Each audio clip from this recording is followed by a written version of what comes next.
নমস্কার, আমি মিঠুর ঘর কন্যায় সবাইকে স্বাগত। সবাইকে সুপ্রভাত জানিয়ে আরও একটা নতুন ব্লগ নিয়ে দেখো সকাল সকাল চলে আসলাম।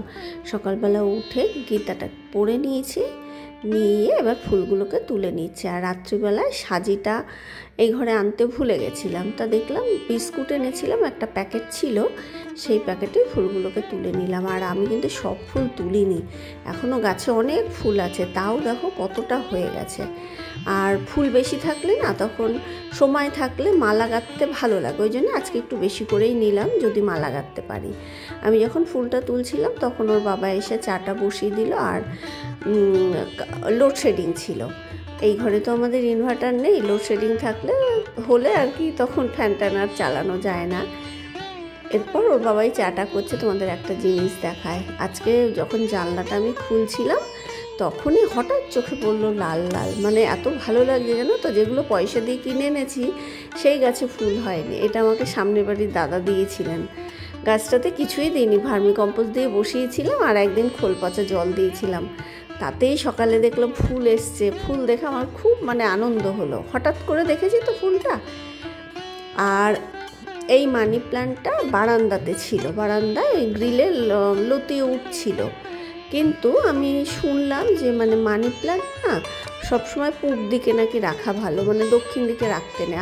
আমি যেদিকে রেখেছিলাম ওটা দক্ষিণ দিক, তাই এবার পূব দিকে করে দিলাম। দেখা যাক, হয়তো এই মানি প্ল্যান্ট যেরকম লতি উপরে উঠবে, আমার মনে হয় চ্যানেলও ওরকম লতি উপরে উঠবে।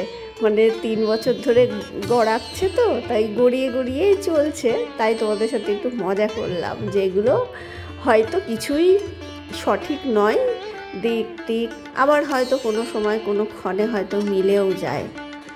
বলে না, বিশ্বাসে মিলাই বস্তু তর্কে বহু দূর। তা আমি তর্ক করি না এই নিয়ে, আমার মনে হয় ঠিক আছে, একটু মানলে যদি ভালো হয়, ক্ষতি তো হচ্ছে না, মানলে যদি ভালো হয় ভালো, আর না হলে আর কি করা যাবে। তারপর দেখো চাটা খেয়ে নিলাম দুজনে বসে।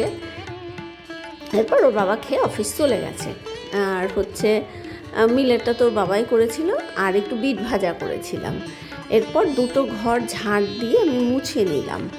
ঘরটা মুছে বাইরেটাকে এরকম না ধুই, সকালবেলা বেশ ধুতে ভাল লাগে জল দিয়ে। আর আমি যখন এরকম ঝাড় দিয়ে ঘরটা মুছি বা জল দিয়ে ধুই, তখন না একটা গরু এসে এরকম দাঁড়ায়, আর প্রায় দিনই এসে দাঁড়ায়। এবার প্রত্যেক দিন তো আর এই ঘরটা মুছি না, ওই পাশে ঘরটা মুছি, কিন্তু আমার চোখে পড়লেই আমি হাতে করে বিস্কুট নিয়ে গরুটাকে দিই, গরুটা আবার খায়, মাঝে মাঝে জলও দিই। এরপর ভালো করে দুটো ঘরে মুছে নিলাম, নিয়ে আমার একটু পান্তা ভাত ছিল, তা আমি ভাবলাম পান্তা ভাতটা একটু ডিমের ছুরি ভাজা করে খাই। আর ছেলে তো মিলেট খেয়ে নিয়েছে, ওই 3টে ডিম ছিল, 3টে ডিমকে আর একটা ডিম রেখে কি করব, 3টে ডিমই ভেজে নিলাম। আবার কাকু সবজি দিতে আসলে আর কি ডিম নিয়ে নেব। মাছ বের করে রেখেছিলাম, 3 পিস ইলিশ মাছ আছে, আর মাথাগুলোও রয়েছে, লেজা আর 2টো পেটি। তা ভাবছি মাথাগুলো আর রেখে কি করব, এই রবিবারেও আবার আমাদের নিমন্ত্রণ আছে, কালকে শনিবার নিরামিষ, তা ওই জন্যে মাথাগুলো না ঝোল করে নিলাম। আমি চিবিয়ে খেয়ে নেবো, কারণ ওটা আবার কবে করব তার কোনো ঠিক ঠিকানা নেই। আর ইলিশ মাছের মাথা কোনো কিছুর সাথে, যেমন কচু শাক তো ভালোই লাগে, এমনি লাউ দিয়ে ভালো লাগে, বাঁধাকপি দিয়েও ভালো লাগে, পুঁই শাক দিয়েও ভালো লাগে। আবার যদি কিচ্ছু না থাকে না, এরকম বেগুন দিয়ে ঝোলের মধ্যে আমি কিন্তু চিবিয়ে খেয়ে নিই, সেটাও আমার ভালো লাগে। ওই জন্য হয়তো মাথাটা কিছু দিয়ে করতে পারবো না, ঝোলের মধ্যেই দিয়ে দিলাম, হালকা ভেজেছি, আজকে বেগুন দিয়ে করলাম।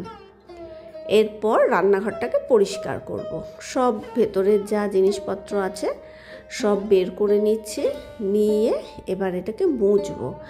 আরও বেশি মোছার দরকার কি বলো তো, উঠছে যেখানটায় আর কি, ডান দিকটাতে যেখানে আমি বাসনের র্যাকটা আছে, হঠাৎ করে কালকে আমার চোখে পড়েছিল, যখন আমি সর্ষের তেল আর কি বের করতে যাচ্ছি, দেখছি এরকম লতি ওঠার মতন। তারপরে দেখি তা খানিকটা খুন্তি দিয়ে ভেঙেছি, কিন্তু জায়গাটা পরিষ্কার করা হয়নি, ভেঙে ওই অবস্থাতেই আছে। কারণ তখন পরিষ্কার করলে না চারিদিকে মাটি হয়ে যেত, তা পরিষ্কার করিনি, ওইভাবেই আছে, কিন্তু খুন্তি দিয়ে আমি ভেঙে রেখেছি। ওটা স্নানের আগেই ভালো করে, যেহেতু কাদা হবে তো,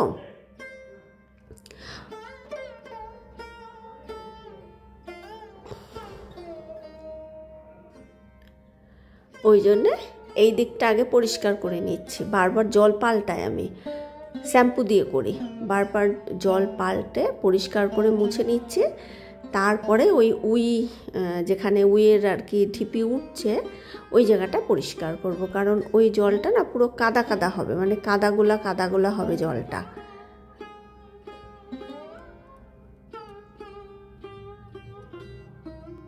আগেও এরকম খুব উই হতো, জানি না কোথার থেকে হয়। দেখো পুরোটাই কিন্তু রান্নাঘরের ভেতরটাতেও কিন্তু দেওয়ালে আমি টাইলস বসিয়ে নিয়েছি, আবার হচ্ছে নিচটাতে তো পাথর আছে, তা বাদেও কোথা থেকে যে উইয়ের মাটি তোলে বুঝতেই পারি না। আমাদের এই নতুন ফ্ল্যাটেও কিন্তু মাঝে মাঝে দেখি দরজার পাশ দিয়ে উইয়ের মানে ওরকম শিরা উঠে যায়, মানে এটা আমার মাথাতেই আসে না যে উইটা কোথা থেকে তোলে। সব তো মানে মেঝে করা আছে, দেওয়ালে টাইলস আছে, তা সেই ফাঁক দিয়েও কোথা দিয়ে তুলছে। আর এই সব জায়গাগুলো না মানে উইয়ের পরিষ্কার করা, ঢিপি ভেঙে, ঢিপি মানে ওই ধরো দেওয়াল বেয়ে সরু সরু তোলে। এই দেখো এতটা মাটি বেরোলো, দেখে বুঝতে পারছো, সরু খুন্তি দিয়ে ভেঙেছি, দেখো কতটা।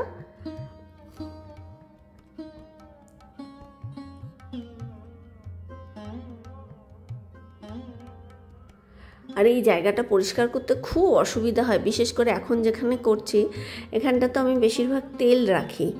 এবার মানে কোনার একটুখানি সরু জায়গা তো, একবার ওই বাঁদিকে গিয়ে পরিষ্কার করি, একবার ডান দিকে গিয়ে বাঁ হাত দিয়ে করি, আর ওই দিক দিয়ে ডান হাত দিয়ে করি। বাঁ হাত দিয়ে তো ভালো হয় না, তা যাই হোক অনেক কষ্ট হয় জানো তো ওই জায়গাটা পরিষ্কার করতে। আর পুরোটা খোলাও যায় না, খোলা যায়, আমাকে কাঠের মিস্ত্রি দেখিয়ে দিয়েছিলেন, কিন্তু আমি আর ভয়ে খুলি না, যে খোলার পরে আবার আটকাতে পারবো না, তখন আবার ওনাকে ডাকতে হবে। এই দেখো দেখেছো এরকম গোলা জল বেরোয়, এরকম আমি 2-3 বার জল পাল্টে পুরো মুছেছি।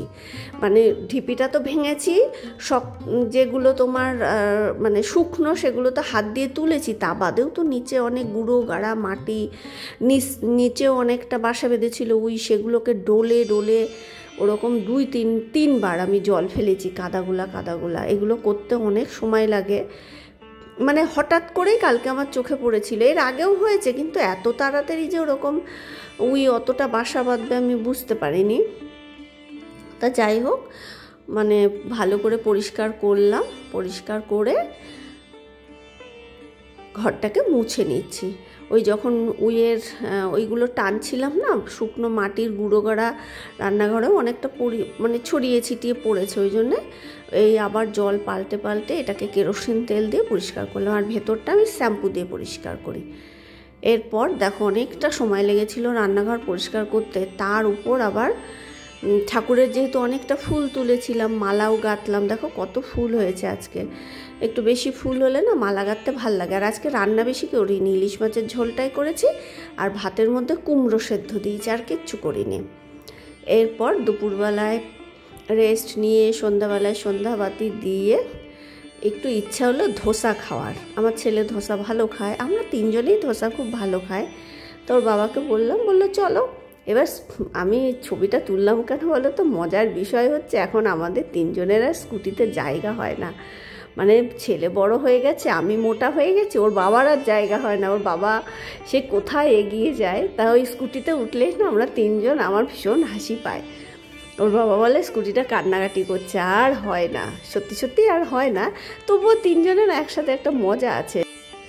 আর আমার ছেলেকে তো দেখোই আমাদের সাথে অনেক জায়গায় যেতে চায় না, ছবি তুলতে চায় না, একটু দূরে থাকে। আর স্কুটিতে বসলে আর দূরে কোথায় যাবে, মাঝখানে চেপে চুপেই আমরা 3জন বসি। ওই কারণে না ওর বাবা বলছিল গাড়ি বের করবো, আমি বলছি না স্কুটিতেই যাব। আমি অনেক জায়গায় যেখানে ছেলেকে নিয়ে যাই না, অনেক জায়গায় কিন্তু ইচ্ছাকৃতভাবে স্কুটিতেই বলি যেতে, বেশ মজা লাগে। ছেলের মাঝখানে বসে থাকে, এখন তো বড় হয়ে গেছে, আমাদের থেকে দূরে থাকে, তা স্কুটিতে বসলে আর দূরে যেতে পারে না। এরপর আমরা ধোসা খেতে আসলাম ITI মোড়ের কাছে, শুভম বলে একটা দোকান, ITI মোড়, যেখানে বিশ্ববিখ্যাত দুর্গাপুজো হয়। এবার 3টে মশলা ধোসা অর্ডার করলাম, 2টো দিয়ে গেছে। ছেলে একটা খাচ্ছিল, আমি আর ওর বাবা খাচ্ছিলাম, যে আর একটা দেবে তখন আবার দুজনে খাবো। ও বাবা 2টো দিয়ে ভুলেই গেছে, আর দেয়নি। তারপরে আমি যখন গিয়ে বললাম তখন জিভ কাটলেন, সরি বললেন, মানে আবার একটা দিল। আর ছেলে এখন বড় হয়ে গেছে, ওর জিজ্ঞাসা করলাম তুই আর খাবি, বললো হ্যাঁ। ও 2টো খেলো আর আমরা একটা খেলাম। পেছনে এই দেখো, এখানে মোবাইলের দোকান আছে, মকটেল কাউন্টার ছিল, যে যা খায়। তা আমরা আর কিছু খাইনি, শুধু ধোসাটাই খেয়েছিলাম। আর ওই দেখো ITI মাঠটা, এই সেই বিশ্ববিখ্যাত মাঠ, মানে কত লোকে যে এসে গুতোগাতা খায় ঠাকুর দেখতে এসে। তাহলে আজকের মতো ভিডিওটা এখানেই শেষ করছি। কেমন লাগলো প্লিজ একটু কমেন্ট করে জানিও। ভালো লাগলে ভিডিওটা লাইক করে আমার চ্যানেলটা সাবস্ক্রাইব করে দিও। সবাই খুব ভালো থেকো, সুস্থ থেকো, টাটা।